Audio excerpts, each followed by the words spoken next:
O próximo item a ser apresentado é o resultado da Pesquisa Nacional de Acesso a Medicamentos, a ser feito pelo Dr. Jarbas, da SCTI.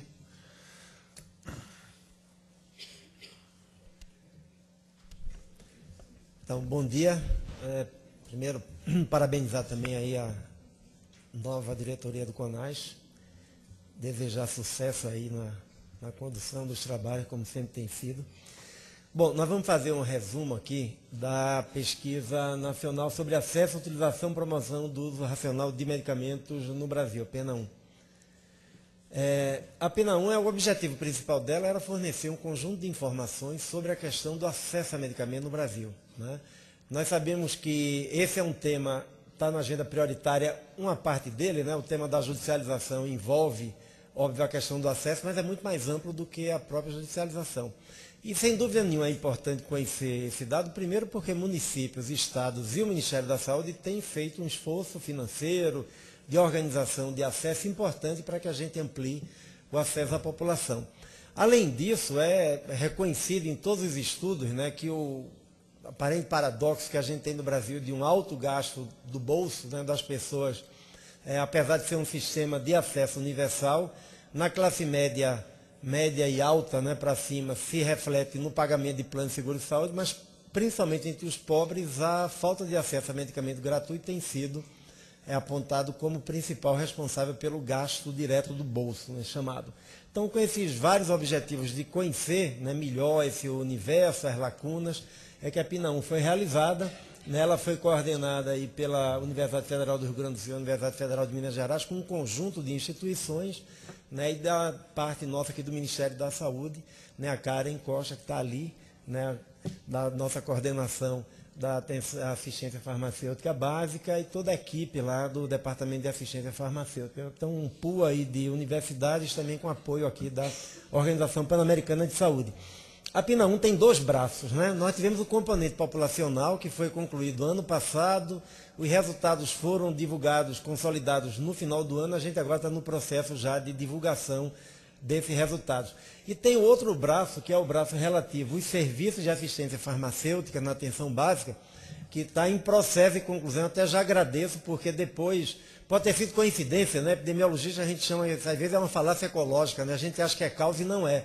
Mas depois daquele apelo feito aqui, eu acho que da divulgação feita pelo CONAS e CONASEM, nós tivemos um crescimento muito grande da contribuição das secretarias. Então a gente vai estar brevemente já com isso consolidado, que vai ser uma outra informação importante para a tomada de decisão aí dos gestores.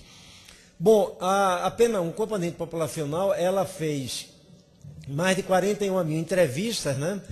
Cobrindo aí 244 municípios, é uma amostra aleatória que é representativa da população urbana brasileira, né, 177 milhões de pessoas, e por regiões.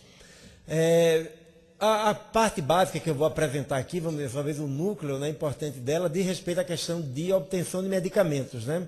Se considerando como tendo acesso, né, total quando todos os medicamentos necessários foram obtidos nos últimos 30 dias, parcial quando teve acesso a alguns, outros não, e sem acesso quando, por dificuldade financeira ou por falta de disponibilidade no SUS, a pessoa não conseguiu esse acesso.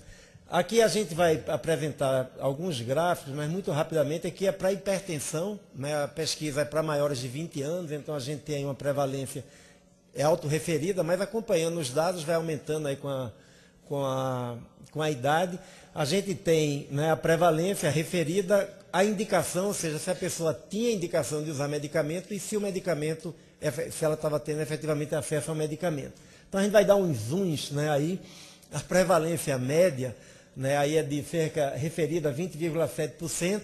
Desses 20,7%, quase 93%, né, tinham a indicação, uma prescrição de uso de medicamento, e desses 93%, 94% estava efetivamente em uso, né, do medicamento, o que é um percentual, se a gente pensar em escala populacional do Brasil, é um percentual alto, né? Quando a gente olha por faixa etária, claro, a prevalência, né, aí vai crescendo muito, a prevalência referida, o que é compatível com os dados de inquéritos epidemiológicos que a gente tem, né, de 20 a 39, só 6,2%, a partir dos 60 anos, chega a quase 60% de prevalência de hipertensão. E com o envelhecimento da nossa população, esse dado é extremamente importante. Aqui, quando a gente coloca, separando pelas classes sociais, usando aquele padrão que é usado por todo mundo, Ibope, Datafolha, né, classe A, B, C, D e E, a gente aí agrupou classe A e B, né, que está na primeira coluna, classe C está no meio, classe D e E estão aqui na direita. Né? Então, a prevalência de autorreferido de hipertensão não varia, né, estatisticamente entre as três. Né? A indicação tem uma indicação um pouco maior na classe A e B, quer dizer, demonstrando que talvez a gente tenha alguma dificuldade ainda de acesso, né, mas é pequeno, quando a gente compara com a D e E. E quem está efetivamente usando, né, a gente tem mais na classe A e B, mas a distância, né, quando a gente olha estatisticamente, é uma distância pequena. Né? Então aqui, sem dúvida nenhuma, é efeito benéfico do SUS e das políticas que a gente tem desenvolvido conjuntamente na assistência farmacêutica, que em vários outros indicadores, quando a gente compara a classe A e B brasileira com D e E, em pouquíssimos indicadores, infelizmente, a gente tem números tão próximos como a gente tem aqui nesse dado dos hipertensos que estão efetivamente utilizando medicamentos. Aqui a gente tem uma diferença importante que a gente chama a atenção regional. Né? O Nordeste tem um acesso, né, o acesso total, aquele que foi definido como recebeu todos os medicamentos nos últimos 30 dias. Na região Sudeste a gente já chega a 96%, né, variando naquele intervalo de confiança que está ali. Na região Nordeste a gente tem 89,1%, ou seja, demonstrando que há um esforço ainda para ser feito, principalmente na região Nordeste. Essa pesquisa ela é representativa para Brasil e regiões. Claro que deve ter alguma variação entre os estados, mas provavelmente a gente tem um panorama parecido entre estados de uma mesma região. Né? Torná-la representativa para estados significaria um custo, né, assim, tão maior que não teria muita justificativa. Bom, aqui a gente tem o tratamento e o uso, já mudando agora para diabetes, né, também a gente faz um zoom aí para alguns aspectos importantes. Né? A prevalência autorreferida de diabetes, perto de 6%, com indicação de medicamento 85,5%, desses 92,8%, quase 93% tendo acesso ao medicamento. Né? Que também é um dado assim, extremamente positivo. Aqui também a gente tem uma variação regional, aí é menor. Né?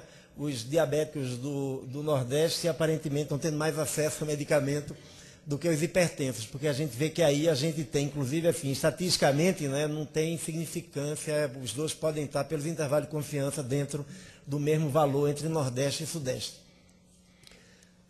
Aqui a gente tem para outra condição, né, que é a doença respiratória pulmonar crônica, também dando um zoom, né, a gente vê que aí a gente precisa avançar mais do que com hipertensão e diabetes, que parecem ter linhas de cuidado já mais consolidadas e o acesso é melhor. No caso da doença respiratória pulmonar crônica, com uma prevalência, né, autorreferida muito mais baixa, né, aí é de 2,8%, 59,4% tem já a indicação do uso, tinha, né, a prescrição de um médico para ter o remédio, desses 76,1% tinham efetivamente acesso a medicamento. Então, para esse grupo aí de patologia, a gente tem efetivamente aí quase que um quarto, né, das pessoas ainda sem acesso, chamando atenção para a necessidade de estratégias específicas para cobrir esse fosso. Né? Aqui também, olhando aquela classificação de classe A, B, C, D e E, a gente verifica, né, aqui sim, diferente dos outros, que a gente quase não tinha diferença de acesso, né, que ainda tem um caminho importante a percorrer, porque para a classe A e B, 85% praticamente tinha acesso, né? Na classe D e E, a gente tem menos de 60% com acesso. Né? Ou seja, de cada 10 pessoas que teriam indicação do uso do medicamento, 4 não estavam conseguindo obter esse medicamento. Ou porque ele não estava disponível na rede pública, ou porque ele não tinha o recurso, né, financeiro para comprar. Aqui também a gente verifica uma diferença importante no acesso do ponto de vista regional. Né? No Nordeste, 75%, né, teve os medicamentos para a doença pulmonar respiratória crônica nos últimos 30 dias, todos os remédios. No Sudeste,